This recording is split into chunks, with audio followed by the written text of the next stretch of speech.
സാഹിത്യത്തിന് മറക്കാനാവാത്ത മനുഷ്യൻ, സ്വാതന്ത്ര്യത്തിനു വേണ്ടി പോരാടിയ പോരാളി, കേരള ഭൂപടത്തിൽ പതിഞ്ഞ വാക്കുകൾ, മലബാറിനെ പ്രചരിപ്പിച്ചവർ, സ്വന്തമായി ഒരു സ്റ്റാമ്പ് പോലുമുള്ളവർ. ഒറ്റപ്പേര് വൈക്കം മുഹമ്മദ് ബഷീർ, മലയാളത്തിൻ്റെ ഇതിഹാസ കഥാകൃത്ത്. ബഷീർ രചിച്ചത് വെറും പുസ്തകങ്ങളല്ല, പകരം ഒരു യുഗം തന്നെയായിരുന്നു.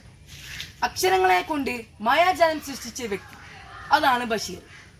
പാത്തുമ്മയുടെ ആട്, ബാല്യകാല സഖി, എൻ്റെ ഉപ്പുപ്പാക്കൊരു ആനുണ്ടായിരുന്ന്, ശബ്ദങ്ങൾ, പ്രേമലേഖനം എന്നിവ അതിൽ ചിലതാണ്.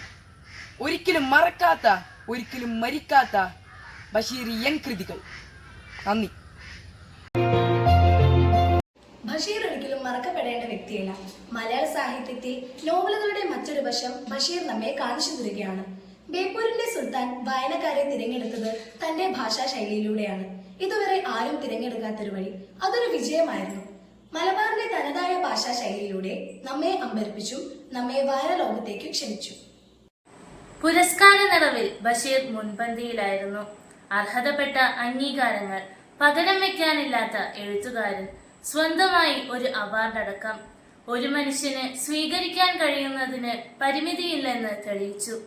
പത്മശ്രീ തുടങ്ങി നിരവധി പുരസ്കാരങ്ങൾ, വള്ളത്തോൾ അവാർഡ്, മുട്ടത്ത് വർക്കി അവാർഡ് എന്ന പോലെ എത്രയോ ബഹുമതികൾ.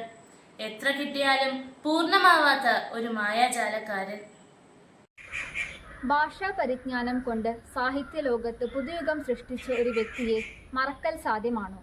കഴിഞ്ഞുപോയ കാലത്തെയും വരാൻ പോകുന്ന കാലത്തെയും ചിന്തിപ്പിച്ചും കരയിപ്പിച്ചും കടന്നുപോയ സാഹിത്യ ലോകത്തിൻ്റെ കുലപതി, സാഹിത്യ ലോകത്ത് മലയാളത്തിൻ്റെ ഉയർച്ചയ്ക്ക് സഹായിച്ചതിൽ പ്രധാനി.